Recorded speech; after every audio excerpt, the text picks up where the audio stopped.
කතාවට ආවතින් ඔයා අද මාගෙම කරගන්නද රහසක් කියලා කිව්වොත් ඔයා මට මාවෙනම් නුඹේ අග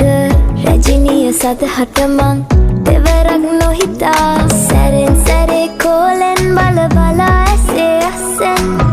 බොරුවට එපා වගේ හිඳින්න එපා රවන්න එපා ටිකෙන් ටිකේ අහලෙන් පුරවලා හිතේ හිස්තැන් නුඹ මට හිතක් වටින කෙනා නිසා චුට්ටක් කතාවට ආවොතින් ඔයා අද මාගෙම කරගන්නද රහසක් කියලා කිව්වොත් ඔයා මට මාවෙනම් නුඹේ අග රැජිනිය සදහට මං දෙවරක් නොහිතා